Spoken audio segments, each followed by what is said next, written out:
Buenos días, sus señorías. Mi nombre es Fortunata y Jacinta y aquí da comienzo esta nueva entrega que tengo el placer de compartir con Marcelo Gullo, argentino de pro, que nos recibe desde Madrid. Buenas tardes, Marcelo, ¿cómo estás? Buenas tardes a vos y muchísimas gracias por esta invitación. Gracias a ti y gracias, como decía Tomás García López en la bienvenida que te dio en la Escuela de Filosofía de Oviedo. Gracias también en nombre de todos los españoles bien nacidos, como decía él. Mira, yo te quiero comentar, para introducir un poco esta entrevista, cuál ha sido el planteamiento que yo he hecho. Yo, cuando concertamos tú y yo la entrevista para hoy, se me ocurrió lanzar la convocatoria a través de mis redes sociales para que fueran los propios seguidores del canal de Fortunata y Jacinta quienes te plantearan sus preguntas, porque muchos de ellos, tú sabes que tu obra, tu trabajo, tus conferencias son muy bienvenidas en España, mucha gente está muy pendiente de lo que estás haciendo estas semanas aquí en España y por tanto ha habido una muy buena acogida. Te digo que he recibido en cuestión de 2 días 177 preguntas.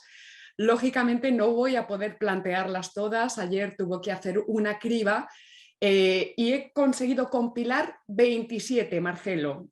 Muchas de ellas recurren en los mismos temas, por tanto, vamos a ver en una hora qué nos da tiempo a comentar y a resolver. Y si te parece, para ir calentando motores, voy a empezar con una pregunta simpática que nos presenta Roland CC desde Twitter y que dice así, dice, siendo Marcelo Gullo argentino, ¿cómo llegó a ser consciente de la manipulación histórica que supone la leyenda negra?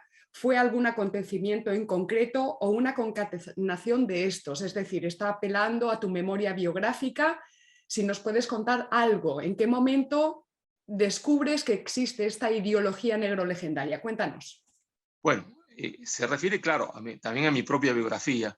Yo tuve un gran profesor en la escuela secundaria que desgraciadamente falleció este año, que fue muy amigo mío, el profesor Luis D'Aloisio. Y ya en sus clases con el profesor Luis D'Aloisio se trataba el tema de la leyenda negra, aunque en ese momento la leyenda negra no era hegemónica. Después yo vengo a estudiar a Madrid en el año 1988, llego a Madrid en septiembre del 88 y ya se estaban preparando la organización del quinto centenario. Y ahí comencé a notar que la cosa no funcionaba bien, porque cada vez había más una hegemonía negrolegendaria, se hacían congresos para ver qué se iba a tratar en el quinto centenario, y entonces la única conquista mala del mundo resultaba que era la conquista española de América. Y a mí me llamaba la atención porque estaban llenos de rubios holandeses, que Holanda masacró Indonesia, no dejó una escuela, no dejó un colegio, no dejó una iglesia, no dejó un hospital, y estos sinvergüenzas holandeses que no habían dejado una escuela en Indonesia, venían acá a insultar a España, a hablar peste de la conquista española de América. Y yo digo, ¿con qué cara estos tipos que no dejaron en Indonesia una escuela, un hospital, vienen a hablar, se entiende? Y todo era la conquista española de América como la conquista más salvaje del mundo. Ahí estaban también arabistas, árabes, pero digo, si los textos árabes hablan que cuando ellos conquistaron Irak, los textos de ellos mismos, clásicos, dice que se tiñó el río Éufrates de tigre de sangre. Y después estaban los británicos, también se entiende, hablando de la nefasta conquista española de América, del genocidio. Pero digo, caramba, si en Perú la mayoría de la población es mestiza, en México es mestiza, y resulta que en Estados Unidos no hay un solo mestizo, porque los indios lo pusieron todo en reservaciones, después de haber aniquilado al 99%, y venían los británicos muy alegres de cuerpo, ¿se entiende?, a hablar peste de España. Yo dije, esto va mal porque esta gente tiene el apoyo gigantesco del dinero de universidades de altísimo prestigio, y van a terminar ganando la batalla cultural, a terminar imponiendo una mentira histórica, la mentira de la leyenda negra, y así fue. Por eso es un poco la respuesta, claro, tiene que ver con mi biografía de jovencito y después de mi experiencia en España, donde me di cuenta que había una cosa que me dolía mucho, y lo que me dolía era que los españoles parecían avergonzados de lo que habían hecho históricamente, tenían vergüenza, es decir, no podía entender cómo los españoles habían creído la historia de España escrita por sus enemigos. Y yo dije, ¿cómo puede ser? Es decir, que un romano hubiese creído la historia escrita por Roma, por un cartaginés.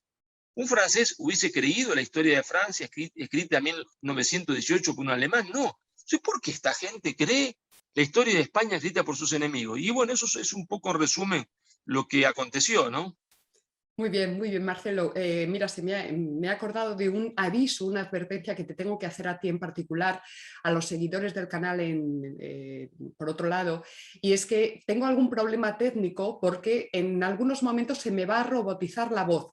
Lo que quiero decir es que van a notar quienes vean el vídeo a partir de mañana que hay algunos cortes en la edición del vídeo, y lo que voy a pedir a Marcelo es que cuando me oiga robotizada me haga así con la mano, porque voy a tener que reemprender la conexión. ¿Vale? Bueno, yo te lo voy a hacer porque me gustas así más mujer y natural que robotizada, ¿eh? Sí, estoy nefasta. Pero bueno, esto va a ser un poco incordio entre Marcelo y yo, pero ustedes lo van a poder visualizar en condiciones, únicamente que verán esos cortes extraños, ¿vale? Si alguien, por cierto, me sabe decir vía Twitter cuál puede ser el problema, porque yo tengo comprada mi licencia en Zoom, es decir, no entiendo el problema, tengo mi auricular y todo. En fin, seguimos, Marcelo, te voy a plantear otra pregunta jugosa, muy nutritiva, que nos plantea Luis Santos Val desde Twitter también. Dice: ¿qué papel cree que puede jugar dentro de la hispanidad la creciente masa demográfica de habla hispana en Estados Unidos? Y lo que plantea es esta pregunta: ¿cree que puede ser prudente para España o para los países hispanoamericanos algún tipo de acercamiento a Estados Unidos en una estrategia política a largo plazo, entre 50 años más o menos? Esta es la pregunta de Luis Santos Val. Bueno, es muy interesante la pregunta de Luis, pero en realidad tiene como dos partes, ¿no es Sí. cierto? Una parte cultural y una parte política. La parte cultural es muy importante porque hay una inmigración gigantesca de hispanoamericanos, fundamentalmente mexicanos, en los Estados Unidos, sobre todo en los estados del sur, en California, en Nuevo México, en Texas, que fueron territorio mexicano. No nos olvidemos, Paloma, que los Estados Unidos le roba a México, le roba por la guerra, se lo impone por la guerra, el robo el 62% de su territorio. Es decir, 2.372.000 kilómetros cuadrados. El estado de California, de Texas, de Colorado, de Nuevo México, eran México. Y pasaron a partir del 2 de enero de 1848, por el Tratado de Guadalupe Hidalgo, al poder de los Estados Unidos, a la posesión de los Estados Unidos. Y expulsaron a todos los mexicanos que ahí vivían, o los trataron a los que pocos que se quedaron como ciudadanos de cuarta categoría. Claro, el transcurso del tiempo, dado las condiciones de su desarrollo de México y desarrollo de Estados Unidos, comenzó a haber una inmigración muy grande de mexicanos a Estados Unidos. ¿Y cuál fue la reacción de Estados Unidos? Es decir, no de Estados Unidos, porque sería un pecado hablar de los Estados Unidos, sino de una élite de conducción de los Estados Unidos, que dijo: bueno, lo que tenemos que hacer es inocularle a esta población de origen hispano, fundamentalmente mexicana, la leyenda negra, para que se crean que sus problemas tienen que ver con España y con la conquista española de América. Entonces, para que pierdan su esencia, para que pierdan su identidad. Entonces vemos que las estatuas de esos predicadores franciscanos, dominicos en los Estados Unidos, sobre todo de Junípero en California, que levantaron escuelas, que hicieron hospitales, que educaron a los indios, empiezan a ser destruidas no por anglosajones, sino por descendientes de mexicanos, a los cuales se le ha inoculado el virus negro legendario. ¿Justamente por qué? Pues si no se le inocula el virus negro legendario, ellos se dan cuenta que no son ciudadanos norteamericanos en realidad, sino y que no están en un territorio que no fue de ellos, sino que están en un territorio que fue mexicano, que fue más mexicano, se entiende, en años que lo que es ahora de Estados Unidos. Entonces hay un fenómeno muy interesante, porque por un lado está la política de la élite norteamericana, de la superélite, tratando de desculturizar a esa masa de hispanoamericanos para que pierda el español, su lengua, y para inocularle un odio a España, que en realidad es un odio a sí mismo, porque es el odio a la lengua, al español, el odio a su religión, a sus valores, y por otro lado la resistencia instintiva de esas personas, tendiendo a resistir con su lengua y con sus valores. Entonces, ¿qué será del futuro de Estados Unidos? No lo sabemos. Si triunfa en la plutocracia norteamericana, esa élite anglosajona, ¿no es cierto?, protestante, calvinista, que le quiere inocular a esa masa hispanoamericana el virus de la leyenda negra, si triunfa en inocularle el virus de la leyenda negra, bueno, se tendrán cara de mexicanos, tendrán cara de guatemaltecos, tendrán cara, se entiende, de argentinos, tendrán cara de peruanos, pero en realidad serán de alma anglosajona, tendrán un alma negra y odiarán la hispanidad. Si esos mexicanos, esos argentinos, esos peruanos, esos puertorriqueños logran entender que la leyenda negra es el huevo de la serpiente, que es una mentira histórica, que es la falsificación de historia absoluta, entonces habrá una posibilidad de que los Estados Unidos sea distinto. Y entonces vamos a la segunda parte de la pregunta de Luis. Si esa población resiste ese virus negro legendario, habrá la posibilidad de acercamiento a Estados Unidos, y de un acercamiento político, porque entonces no serán ese Estados Unidos protestante, anglosajón, que siempre nos mira desde arriba con desdén y con desprecio, y entonces podremos llegar a un acuerdo político. Pero eso no podemos saberlo ahora. Dependerá de cómo evolucione este magma, ¿no es cierto?, este volcán que se está produciendo ahí, si gana el pensamiento anglosajón, que quiere inocularle el virus negro legendario para hacerlo antihispanistas, o si la cultura es más fuerte y logran resistir el virus negro legendario. Muy bien, Marcelo, una respuesta muy prudente, muchas gracias. Vamos a ir con otra pregunta, esta vez desde Facebook, de JB Ducal López, que plantea, bueno, nos da las gracias por la oportunidad.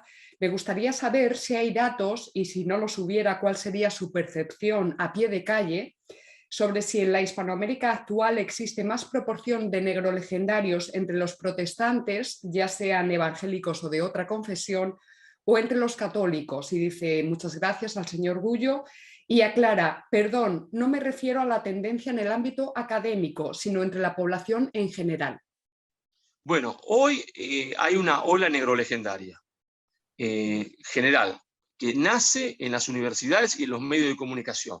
No tenemos datos precisos, pero digamos que es una ola muy, muy fuerte negrolegendaria que ha crecido muchísimo en los últimos 5 o 6 años, y aún a los que saben que eso es mentira, los afecta porque tienen miedo de decir la verdad. Nadie se atreve a decir la verdad, porque nadie quiere perder su trabajo en la universidad, nadie quiere perder su trabajo en las escuelas secundarias, y la verdad que estos progresistas negros legendarios, que se dicen democráticos y que hablan de la libertad de cátedra y la libertad de pensamiento es siempre y cuando uno opine lo que ellos opinan, porque si no te terminan echando de la universidad y de la escuela secundaria. Y entonces, como profesor, digo, ¿no es cierto? Y entonces, hoy no sabemos si es una mayoría negrolegendaria o hay una mayoría silenciosa que no se atreve a contradecir esto que es una ola implacable, porque cuando uno dice las cosas que yo digo en mi libro Madre Patria, ¿no es cierto?, desmontando la leyenda negra desde Bartolomé de las Casas al separatismo catalán, cuando uno dice las cosas que yo digo en Madre Patria, sale el sistema mediático con su Rottweiler a morderte la yugular, ¿no es cierto?, a atacarte, a destrozarte, porque claro, como ellos no tienen la verdad, como saben que mienten, cuando uno expone, como expuse yo en el libro, los datos concretos, esto los horroriza, porque los deja al descubierto, porque yo demuestro en Madre Patria que ellos están desnudos, que el rey está desnudo, que mienten, y como no tienen respuesta, ¿qué hacen? O insultan, o te mandan los Rottweiler para insultarte y después echarte de todos los puestos de trabajo. Por cierto, Marcelo, este es un apunte mío personal. ¿Qué acogida, quiero decir, encuentras, porque ya nos has contado que allí también te etiquetan como fascista, como lo que sea necesario con tal de silenciarte, ¿verdad? Pero, ¿qué aprecias de diferencia entre la acogida de tu último libro, por ejemplo, Madre Patria, en Argentina o en España? ¿Has recibido... ¿Te has sentido acogido mediáticamente en España o más o menos las mismas resistencias que puedes encontrar en cualquier país hispanoamericano? Bueno, hay que decir que primero el libro todavía no se ha publicado en Hispanoamérica. Vale, Hay de hispanoamericanos que han acuerdo. leído el libro porque lo han comprado por Amazon, pero no se ha Entendido, publicado. Ahora, entendido. lo curioso es que ya en Argentina hay gente que me ha juzgado por el libro sin haberlo leído y me han condenado como un tribunal, ¿se entiende? Un tribunal fascista, ellos son verdaderos fascistas. Y yo se los dije, ¿cómo pueden condenarme por un libro que no han leído, ¿no es cierto? Entonces, no lo sabemos a ciencia cierta, pero ya hay condenas sin haber leído el libro. La recepción en España te diría que fue 50% y 50%. 50% muy favorable, muy afectuosa, y un 50% de un sector progresista, ¿no es cierto?, totalmente refractario, y dentro de ese 50%, el otro 50% de un sector, digamos, liberal anglófilo, ¿no? Liberal anglófilo, admiradores de Margaret Thatcher, admiradores de Reagan, que se creen que ser democrático es ser una subsede del Partido Republicano en España, o del partido, se entiende, de Thatcher conservador en España. Y entonces uno de esos personajes, supuestamente profesor, me acusó en una reunión pública de hacer leyenda negra en contra de Inglaterra y leyenda rosa a favor de España. Claro, yo le contesté, la leyenda negra de Inglaterra es explicarle a los jóvenes que los ingleses les cortaron un dedo a todas las mujeres mayores de 14 años en la India para que no pudieran tejer y no pudiese competir la industria india, se entiende, con la industria británica. Leyenda negra de Inglaterra es decir la verdad, la que Dickens, ¿no es cierto?, escribía en sus libros, que los niños de 8 años trabajaban en las minas porque preferían los ingleses hacer agujeritos pequeñitos para ahorrarse dinero y que entraran niños de 8 y 10 años a trabajar, porque los obreros ingleses trabajaban hasta extenuarse 14 o 15 horas en las fábricas, ¿no es cierto? Y que los ingleses, después de falsamente haber abolido la esclavitud, porque se la daban de que habían abolido la esclavitud, pero cuando estalla la guerra civil norteamericana, van a favorecer el bando esclavista del sur, van a poner todo su dinero y van a ayudar con barcos al sur esclavista. Bueno, entonces eso para ese señor es, ¿no es cierto?, leyenda negra de Gran Bretaña. Y decir la verdad, se entiende que España sembró de hospitales, de escuelas, que España nunca consideró a América como un botín, se entiende, es leyenda rosa de España, no es leyenda rosa. Y aunque lo fuese, hubo tanta crítica que nos queda todavía un margen gigantesco para hablar bien de España. Pero desgraciadamente hay un sector anglófilo en España importantísimo, está importantísimo, que son siempre lo que nosotros tenemos en Argentina cipayos. Cipayos eran aquellos que en la India trabajaban siendo indios para el ejército británico, ¿no? Bueno, acá hubo afrancesado, después de afrancesado hubo germanófilos, y ahora en vez de germanófilos y afrancesados hay anglófilos, ¿no? Y en vez de ser españoles, está ahí, punto. Muy bien, vamos a continuar. Nos pregunta Nacho, también desde Twitter. Mi pregunta sería, ¿hasta qué punto y por qué fue determinante para la hispanidad, que la hispanidad, perdón, se viera superada por el mundo anglosajón? ¿Hasta qué punto fue importante la expulsión de los jesuitas en 1767? Y luego, atención, porque hay una doble pregunta incursa en esta intervención que dice, aprovechando que el Pisuerga pasa por Valladolid, este es un dicho español, pregunta, ¿qué opinión le merece Bergoglio? Bueno, con respecto a la primera parte de la pregunta, la expulsión de los jesuitas tuvo un efecto extremadamente negativo, sobre todo en el virreinato del Río de la Plata. ¿Por qué en el virreinato del Río de la Plata? Porque los jesuitas eran el colchón de seguridad, la frontera militar está entre el imperio lusitano depredador y la hispanidad. Es decir, los bandeirantes de San Pablo cazaban indios guaraníes para llevarlos como esclavos a las minas de oro de Minas Gerais.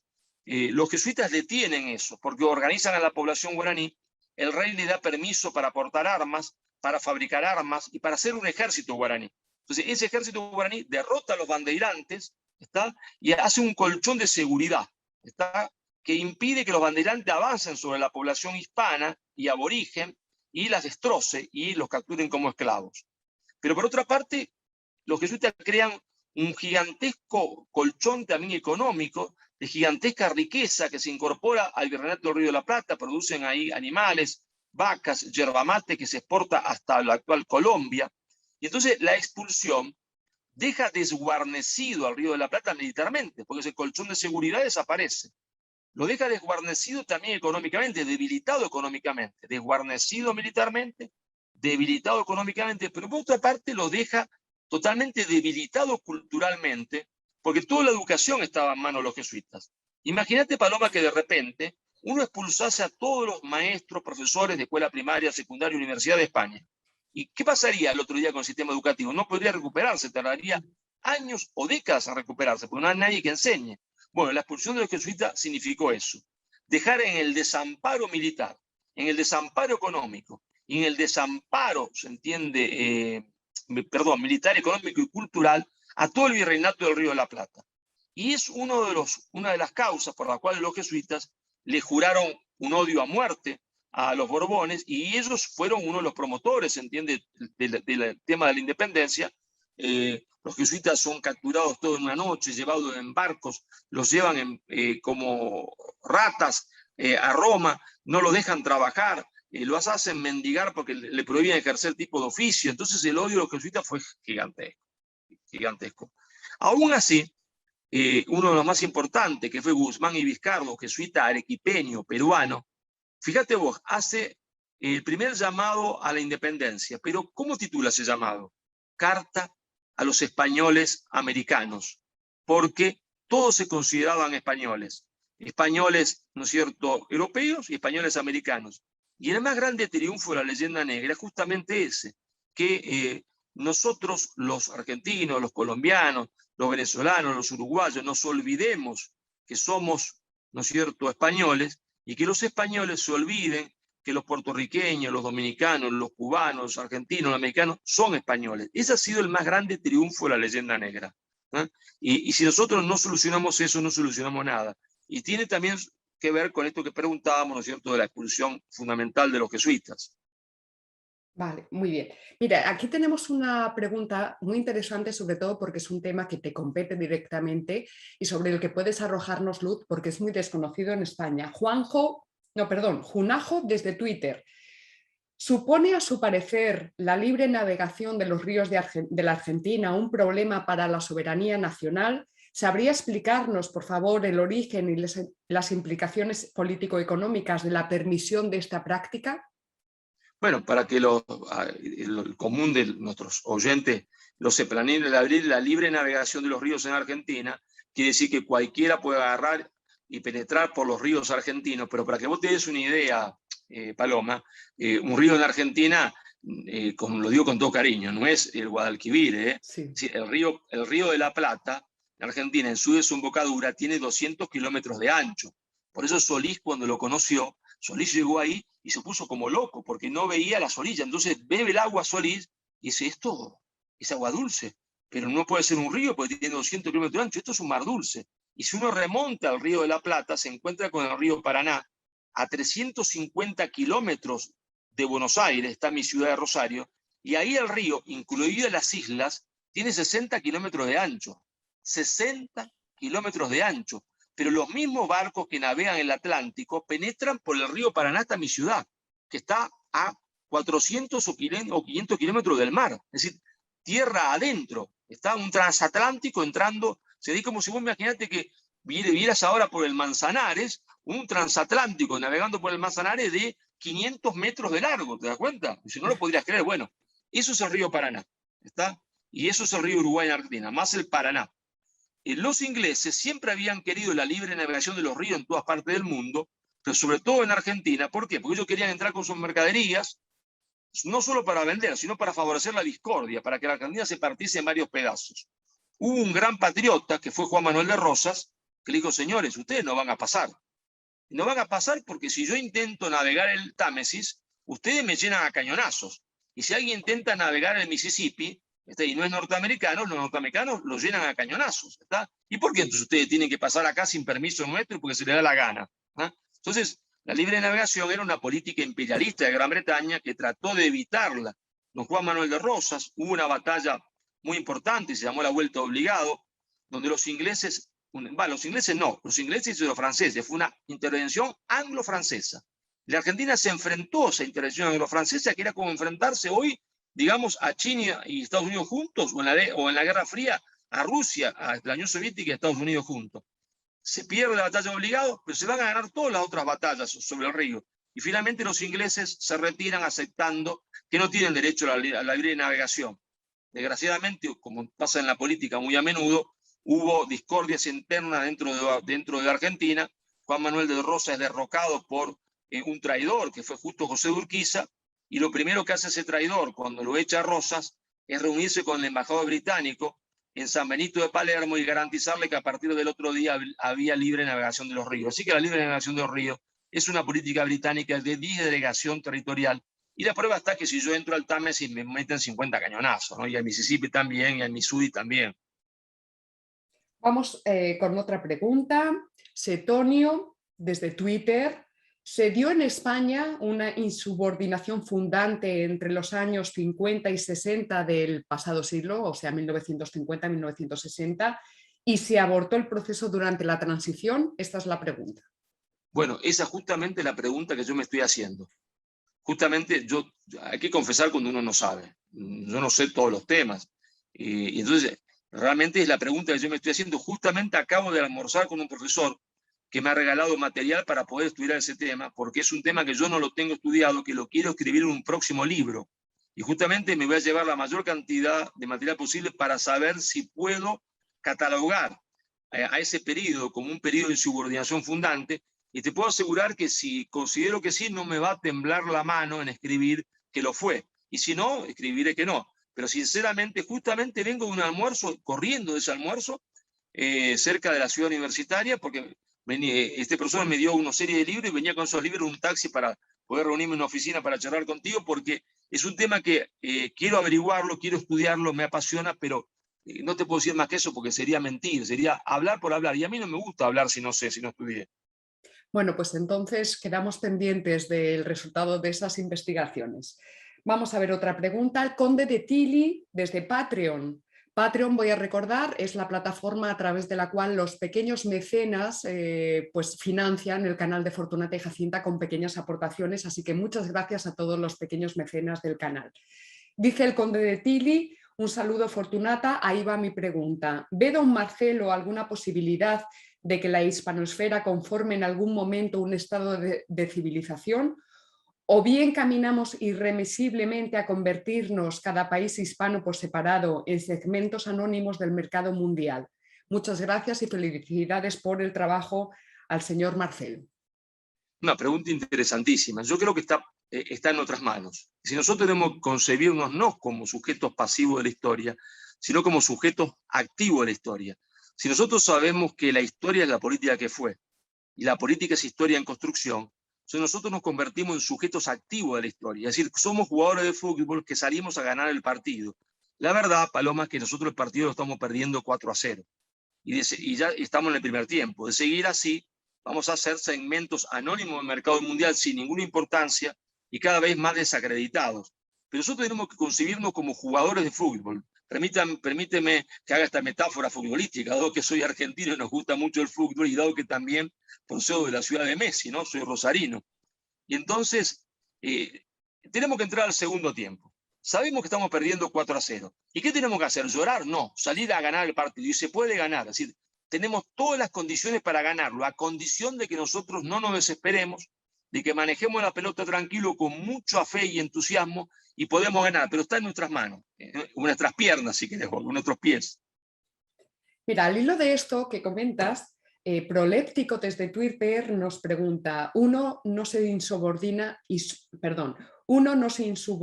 para escapar, siendo el caso que en la dialéctica entre sociedades políticas no hay escapatoria y que por tanto se exige el enfrentamiento. ¿Cuál es el coste de este enfrentamiento y en qué espacio geopolítico de la hispanidad se prevé el más cercano? Yo entiendo que lo que pregunta es, en el momento en que se acelere o se intensifique la insubordinación ideológica y afloren ciertas tensiones, si usted puede ver en qué punto de toda la hispanoesfera rebrotaría con más intensidad el conflicto. Si lo ve, por ejemplo, en México, más bien en España, en Argentina, en algún punto en concreto. Bueno, nosotros no podemos saber eso a priori. Es Tampoco. decir, todo proceso de insubordinación fundante es un proceso creativo que conduce a la libertad. La libertad tiene su riesgo, porque uno puede elegir entre ser esclavo, un esclavo cómodo, o ser libre. ¿No es cierto? Los Estados Unidos, para poner un ejemplo, es el primer país en el mundo que hace una insubordinación fundante. La hizo con la dupla George Washington-Alexander Hamilton. Pero si Washington hubiese fracasado, lo hubiesen colgado. ¿Está? Lo hubiesen colgado en una plaza, en el Potomac, ¿está? Y tirado su cadáver, se entiende, al río Potomac o al Atlántico, junto con el de Hamilton y todos los otros, ¿está? Bueno, la política es eso. Es decir, la política tiene, ¿no es cierto?, la razón, tiene el sentimiento, pero, y tiene también un porcentaje de riesgo. El riesgo es parte de la acción política. Uno puede minimizarlo, es decir, calcular el riesgo, planificar que exista el menor riesgo posible, pero riesgo siempre hay. Ahora, la otra es quedarse como uno está sin hacer nada, siendo sujeto pasivo de la historia. Ahora, ¿dónde serán o se plantearán las posiciones más duras en contra del proceso de insubordinación? No podemos saberlo a priori. No podemos saberlo a priori. Vale. Vamos, esta es la ventaja de tener preguntas que vienen desde tantas plataformas diferentes. Nos pregunta Juan Pedro Ríos desde Facebook. Hola Paloma, si pudiera el profesor explicar el contenido de Las venas abiertas de Galeano en su relación con la Revolución Cubana. Gracias por vuestro trabajo. Bueno, vos sabés que la leyenda negra de la conquista española de América, al contrario de lo que creen muchos en España, no nace en la izquierda. La leyenda negra nace en la derecha más recalcitrante hispanoamericana, que eran las oligarquías locales. Las oligarquías locales pro-británicas, que son las que ganan la guerra civil, porque viene el proceso mal llamado de independencia, que en realidad es una guerra civil, los países, las repúblicas se independizan, y automáticamente hay una guerra civil dentro de cada república, entre un sector pro-británico que quiere libre comercio, que quiere el iluminismo, que quiere barrer la tradición hispánica, y un sector económicamente proteccionista y culturalmente pro-hispánico. Gana en todas las repúblicas el sector pro-británico. Y este sector pro-británico, para justamente justificar su odio a España, es el que asume la leyenda negra y que va a planificar la leyenda negra y enseñarla en los colegios. Entonces la leyenda negra nace en este sector recalcitrante de derecha. La izquierda se hace negro legendaria recién a partir de 1930 con el Congreso en Montevideo y en Buenos Aires del Partido Comunista. Pero todavía no logra imponer una hegemonía. Cuando viene la Revolución Cubana, Fidel Castro no era el negro legendario, al contrario, Fidel Castro era hispanista. No provenía del marxismo ni era negro legendario, pero claro, se hace aliado de la Unión Soviética, compra el paquete completo, el combo, como dicen los chicos, ¿no? Coca-Cola, hamburguesa, y entonces ahí se hace negro legendario y empiezan desde La Habana a otorgar premio, dinero, prestigio a cuanto persona del mundo escribe un panfleto en contra de España. Uno de esos panfletos, lo digo con todo cariño, fue Las venas abiertas de América Latina. ¿Y por qué digo que fue un panfleto? Y me permito decirlo con cariño, porque su propio autor, Galeano, al final de la vida, tú sabes que al final de la vida, cuando uno se pone viejo, no quiere morir como un mentiroso. Uno se arrepiente de las cosas que hizo. Y Galeano dijo la verdad que no lean, chicos, muchachos, no lean ese librito que escribí yo, dijo Galeano, que es una porquería. Yo mismo no volvería, no a escribirlo, no volvería ni a leerlo, dijo Galeano, porque no sabía nada, dijo Galeano. Pero claro, no importaba que fuese bueno o no, era un panfleto antihispánico. Y entonces lo toman en Cuba y lo convierten en bandera, desgraciadamente, la juventud hispanoamericana, ¿no es cierto?, en las universidades, que admiraba la Revolución Cubana, el Che y a Fidel, toma y se hace negro legendaria. Ese es el valor que tuvo el libro La vena abierta de América Latina, calificado por su propio autor al final de su vida como un librito que no hay que leerlo, ¿no? Muy bien. Bueno, pues como estamos así llevamos media hora, vamos a acelerar. Pregunta número 14, Diego Ramos desde Twitter. Hace pocos años en Hispanoamérica existieron dos planteamientos de integración evidentemente excluyentes entre sí, Alianza del Pacífico y UNASUR. ¿Con cuál de las dos se quedaría don Marcelo o con ninguno? No, no había que quedarse con ninguno, porque todos tenían un problema de origen. El problema de origen es que hay dos problemas fundamentales, de origen, de cimiento. Cuando uno tiene malos cimientos, tiene mal todo.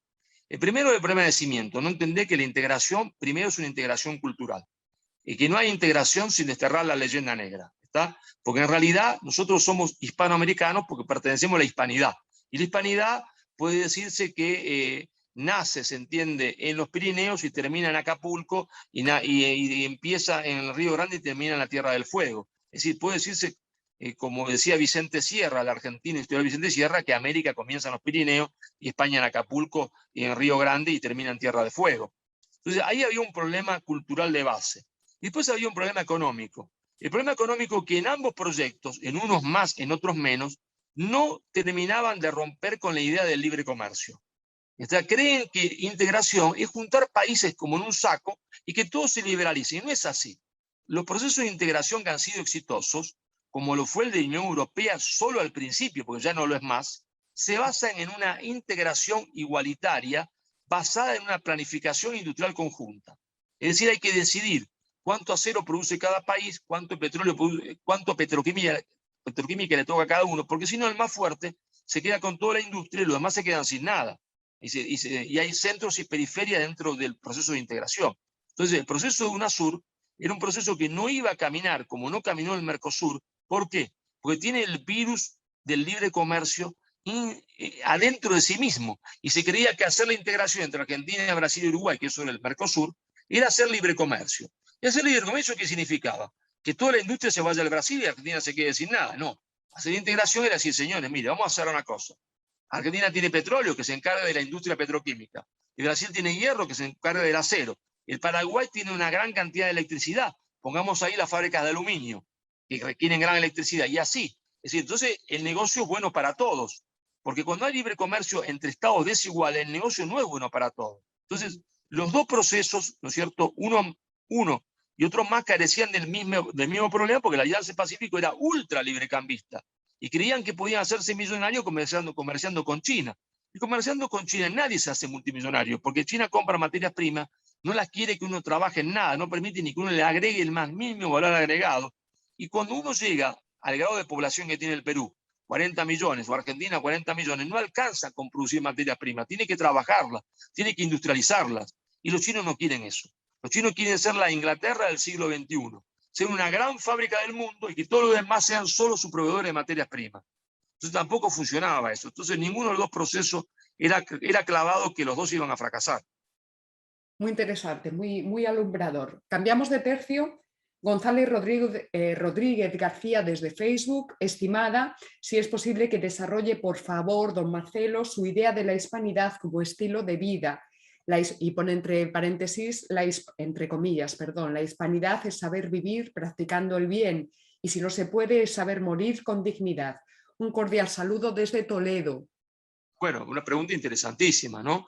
Porque la hispanidad no es simplemente, no es una cuestión racial. Por ejemplo, el primer hombre que se decide festejar la hispanidad es el presidente argentino Hipólito Yrigoyen, que escribe de su puño y letra el decreto que va a ser feriado el 12 de octubre, ¿no es cierto?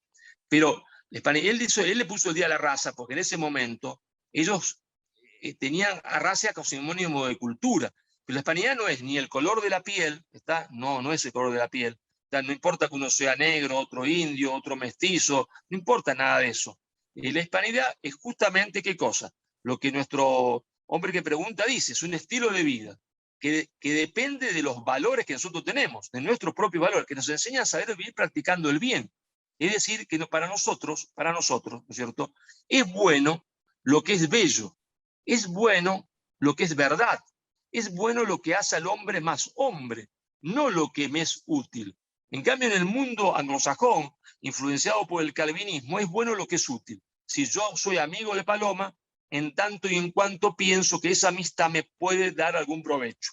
Sí, entonces, ahí soy muy amigo tuyo y te visito y te llamo. Ahora, mañana Paloma cae enferma en un hospital, sé que no se va a recuperar, y nunca más no voy a visitarla, porque ya ha perdido la utilidad, no soy más amigo de Paloma, porque no me es útil ser amigo de Paloma. En cambio, la hispanidad es seguir visitando a Paloma hasta el día se entiende que Dios se la lleve. Es decir, no me importa la utilidad, lo que me importa es que soy amigo de esa persona, tengo valores, tengo sentimientos, es bueno lo que es bello, es bueno se entiende lo que representa valores, es bueno lo que hace al hombre más hombre. Entonces la hispanidad no tiene que ver tan solo con la lengua, sino que tiene que ver con nuestros propios valores. Es un estilo de vida que nos enseña a saber vivir practicando el bien, visitar al enfermo, darle de comer al hambriento, luchar por la verdad, luchar por la justicia. Y cuando no se puede esto, y cuando no se puede, a morir con dignidad, es decir, a no ser esclavos, ¿está? A saber morir con dignidad, a tener dignidad para decir no, nosotros no somos esclavos ni de la injusticia ni de la falta de libertad. Y eso es maravilloso porque es un sistema humano, es decir, el humanismo hispánico es la cosa más maravillosa de la historia de la humanidad. Nadie construyó una cultura de esta naturaleza, ¿está? Porque la verdad que en otros lugares cuando uno va, el hombre se ha deshumanizado, ¿está? Te caes por una calle, te enfermaste ahí o te caíste por cualquier motivo y nadie te ayuda para no tener problema a él. no se lanzan para ayudar a la persona inmediatamente. Ahí se puede morir tranquilo el tipo, ¿está? O el sistema de castas en la India, donde se mueren y después lo recogen, se entiende, un camión de basura al muerto y lo tiran al camión de basura. O en Estados Unidos, por supuesto que hay excepciones siempre, uno está generalizando y toda generalización siempre es falsa, por supuesto, ¿eh? Pero donde solo me reina la utilidad, donde yo tengo amigos porque me sirven para tal cosa. Y si ese amigo cayó enfermo, no lo visito más porque ya no me sirve. Al contrario, porque es mi amigo en ese momento que no me sirve para nada, en ese momento que él ya no tiene nada para darme, ahí soy más amigo que nunca porque él me necesita. Mira, Marcelo, al hilo de esto que me comentas, te quería hacer una pregunta que me ha surgido esta mañana. Estaba hablando con una amiga precisamente sobre cooperativismo, sobre economía social, y ella me ha mencionado y me ha recomendado un libro precisamente de un escritor argentino. Me ha dicho, aprovecho hoy a preguntarle a Marcelo si le conoce, que se llama Ariel Guarco y que escribió, bueno, es el presidente de la Alianza Cooperativa Internacional, precisamente desde Argentina. Este es un tema que me interesa mucho porque mi padre también fue fundador aquí en Salamanca de una asociación de cooperativismo, de cooperativas. En esta filosofía de la economía social, una economía con una función incorporada a sí misma, la función social de ayuda a los trabajadores, de ayuda real al otro individuo que está contigo compartiendo un trabajo manual, empresarial o lo que fuera.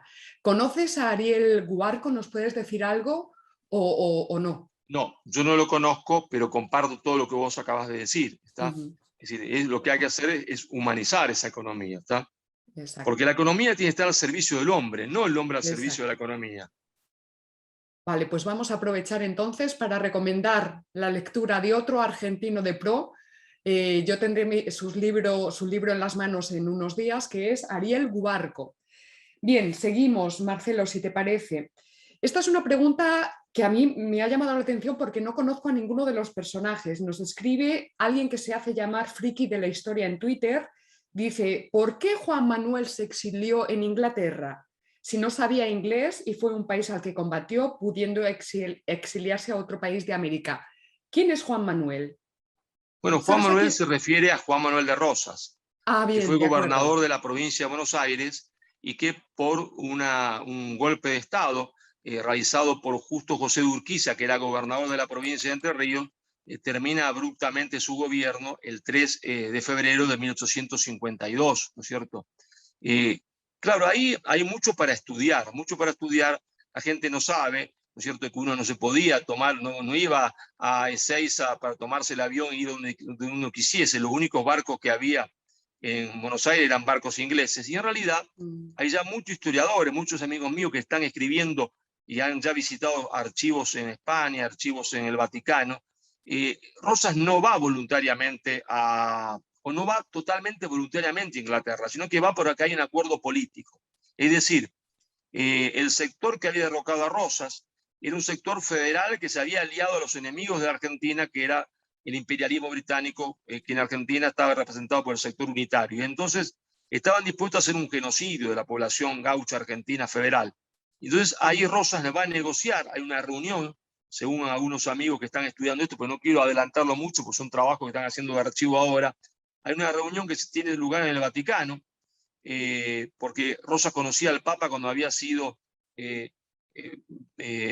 nuncio apostólico en Chile, había pasado por Buenos Aires, se habían reunido en Luján, una reunión donde se pacta entre el poder inglés, el Vaticano y Rosas, el Vaticano como garante, que Rosas quede preso en Inglaterra a condición de que no se produzca el genocidio de los federales. Y efectivamente, después de esta reunión, el genocidio que había comenzado se detiene.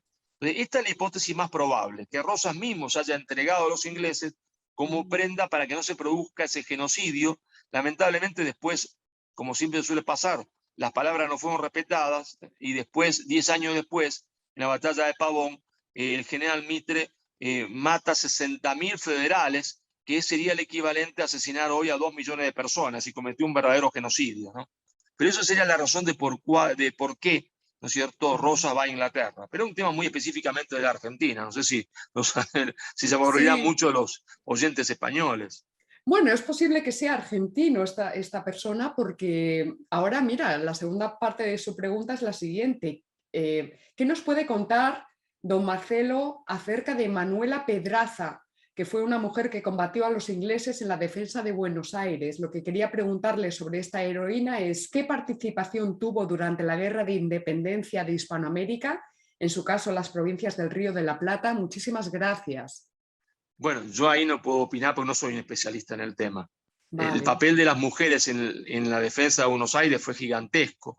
El oficial británico al mando de la expedición era el general Whitterlock, y a Whitterlock, cuando fracasa en esta invasión a Buenos Aires, para que vos entiendas y los oyentes comprendan la situación, Buenos Aires tenía 40.000 habitantes. Los ingleses invadieron con una fuerza expedicionaria de 10.000 hombres. Es descomunal, 10.000 contra 40.000, porque 40.000 son, ahí está la abuela, el abuelito, el gato y el pericote. Es decir, que la fuerza británica era fabulosa y fracasó.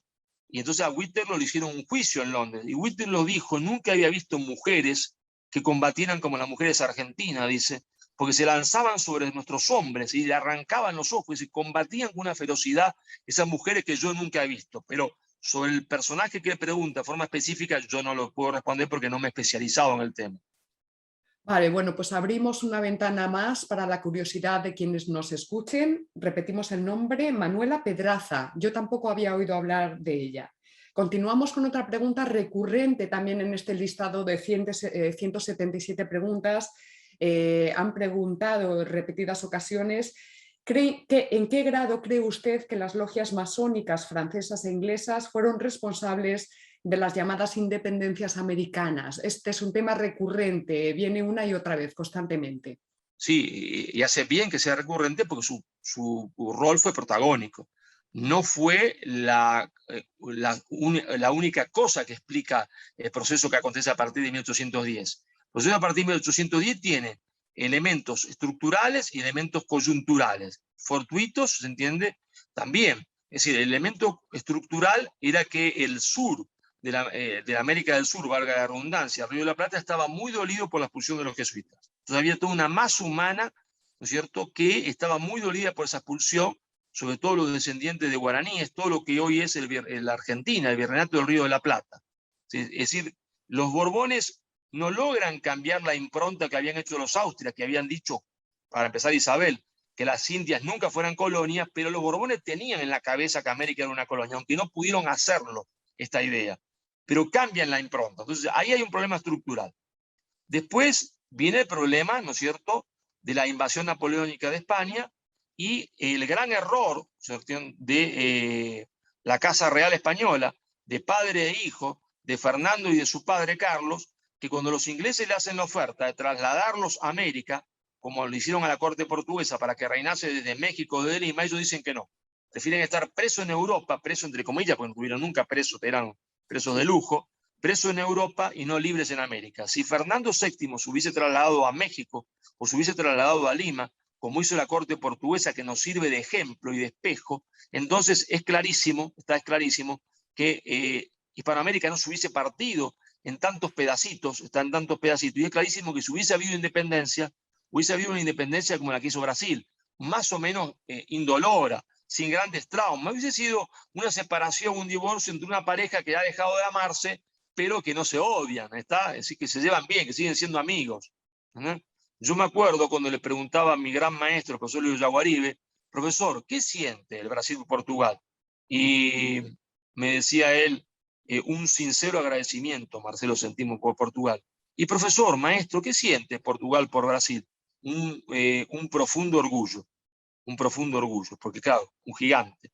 Imagínate que hubiese habido un solo estado de México a Buenos Aires, que hoy sería una potencia mundial. ¿Qué sentiría España? Un profundo orgullo, porque lo engendró España, un profundo orgullo de ver, se entiende, esa unidad hispánica dirigiendo los destinos del mundo. ¿Y nosotros qué sentiríamos? Un sincero agradecimiento hacia España. Desgraciadamente, la tosudez de Fernando VII, ¿no es cierto?, más la intervención de las logias, la intervención de Inglaterra y tutti quanti, que se fue haciendo todo un pastiche, porque comienza siendo una guerra civil que termina siendo una guerra de independencia, pero era una guerra entre hermanos.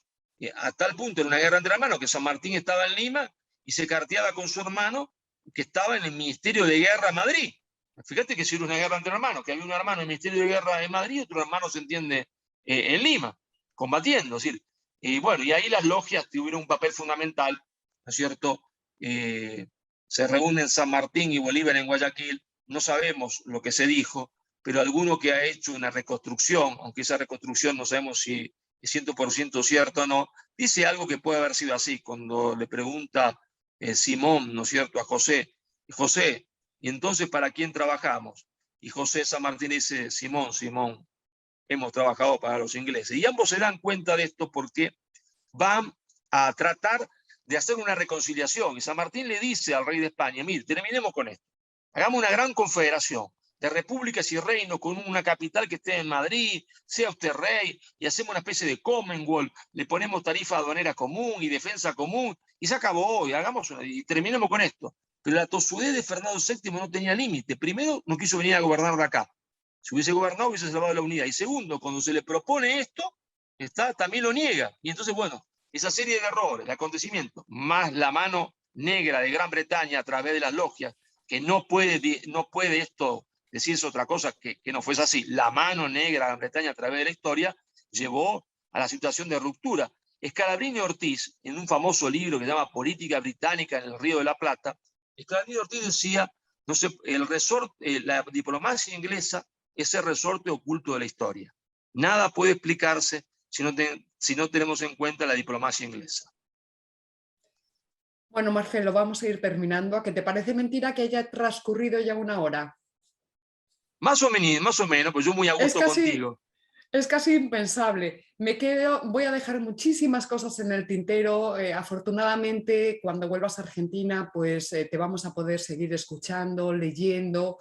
Voy a dejar planteada una pregunta que también resulta muy recurrente. Hay mucha gente que necesita como algún tipo de esperanza, de energía, de apoyo. Y entonces esta pregunta yo creo que condensa en parte esa preocupación. Nos escribe Leslie Helen desde Facebook. ¿Cree el señor Gullo que el trabajo de muchos escritores y youtuberos contra la leyenda negra está teniendo un impacto significativo en la población general o que se trata de un acontecimiento marginal? ¿Por qué sí o por qué no? Si la respuesta fuera sí, ¿qué consecuencias políticas cree que este cambio de mentalidad podría traer? Bueno, yo creo que la segunda parte pues estaríamos hablando todavía de una ucronía, pero la primera parte es interesante, a mí me interesa. Por ejemplo, yo llevo 3 años dedicada a esta labor, colgué los pinceles después de 25 años dedicada a las artes plásticas, precisamente para emprender una defensa razonada de España y de la hispanidad. Y la verdad es que desde este lado de la ventana me gustaría escuchar que sí, que sirve de algo todo este esfuerzo y todo este sacrificio también a título personal, a nivel personal, porque aquí también ha caído el etiquetado de fascista, de franquista, de facha, como dicen aquí en España, etc. Entonces, esta sería la pregunta condensada de muchos de los seguidores del canal. Marcelo, esa oleada de hispanofobia, ¿está creciendo o está decreciendo? Mira, tú sabes que aparte de escribir mi libro Madre Patria, ¿no es cierto?, combatiendo la leyenda negra desde Bartolomé de las Casas hasta el separatismo catalán, he participado en un documental extraordinario. Este documental extraordinario es España en la primera globalización, cuyo director es José Luis López Linares. Y estuvimos cenando hace 2 días con José Luis. José Luis me decía, mira, Marcelo, con tu libro, Madre Patria, con los libros de Elvira, con mi película, lo que estamos haciendo es golpear la roca de la muralla. Y hay que seguir golpeando la roca de la muralla para hacer un agujero, ¿está? Y ese es nuestro trabajo, golpear la roca de la muralla para que se haga un agujero en la muralla y podamos penetrar por la muralla, ¿está? Yo pienso que este trabajo está siendo muy eficiente. Estamos golpeando la muralla, creo que ya se está viendo, se entiende que vamos a entrar, ¿está? Y por eso me parece que estamos en las mejores condiciones posibles, porque antes no teníamos nada y ahora estamos golpeando la muralla, la hemos golpeado con mi libro Madre Patria, la hemos golpeado con la película de José Luis, España la primera globalización, con el libro Imperiofobia de María Elvira Roca Barea, con los libros de Iván Vélez. Es decir, estamos golpeando durísimo la muralla y tenemos que perseverar en eso con muchos youtubers que están en esta misma tarea. como vos y otros, como los amigos que están en Cartagena, que formaron este grupo Héroes de Cavite y que hicieron una semana de la hispanidad extraordinaria como nunca se había hecho, como Diego de la Guardia, que está con su despertar hispano desde Canarias, es decir, que estamos dándole la muralla, y yo pienso que estamos a punto de entrar. Muy bien, vamos a recordar también a la Escuela de Filosofía de Oviedo, por supuesto a Gustavo Bueno, uno de los que con mejores argumentos y mejor artillería desde hace muchas décadas Por supuesto. ha emprendido esta lucha, a Pedro Insua. Yo quería terminar precisamente recordando y recomendando a todos que vayan a ver España en la primera globalización. Yo estoy deseándolo, pero es que a Salamanca está comprometido ya los cines Van Dyck, pero todavía no hay fecha, así que tenemos los dientes largos los salmantinos, que lo sepamos, que lo sepáis todos. Marcelo, hasta aquí mi primera entrevista contigo, espero que haya alguna más, puesto que al otro lado del océano pues también se pueden facilitar las comunicaciones vía Zoom o como sea.